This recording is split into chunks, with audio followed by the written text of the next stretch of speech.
ইসলামী ব্যাংকের প্রহসনমূলক চাকুরি থেকে ছাঁটাইয়ের প্রতিবাদে সংবাদ সম্মেলন অনুষ্ঠিত হয়েছে।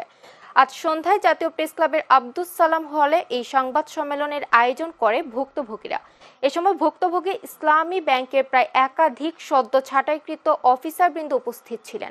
বক্তারা জানায়, বিভিন্ন গণমাধ্যম ইসলামী ব্যাংকের চট্টগ্রাম বিভাগের অফিসারদের প্রহসনমূলকভাবে হয়রানি এবং ইসলামী ব্যাংকের স্বৈরাচারী কর্মকাণ্ড প্রকাশ করায় ইসলামী ব্যাংক এই স্বৈরাচারী সিদ্ধান্ত নিয়েছে।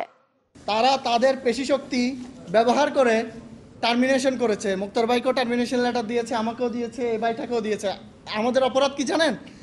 আমরা জাতির কাছে তাদের নির্যাতনের কথা তুলে ধরেছি। সেটাই আমরা জাতিকে জানিয়েছি যে ইসলামী ব্যাংক বাংলাদেশ পিএলসির ম্যানেজমেন্টে যারা আছেন তারা পদ্মার আড়ালে কীভাবে চট্টগ্রামের ব্যাংকার ভাইদের উপরে অত্যাচার করতেছে। সেটা তারা আমাদেরকে পরীক্ষায় বসাতে পারেনি, কারণ তাদের একটা নীল নকশা ছিল। তারা আমাদেরকে পরীক্ষায় বসাবে, আমাদেরকে প্রহসনমূলক পরীক্ষায় বসিয়ে সবাইকে অযোগ্য বলে দাবি করে টার্মিনেশন লেটার ধরিয়ে দিবে।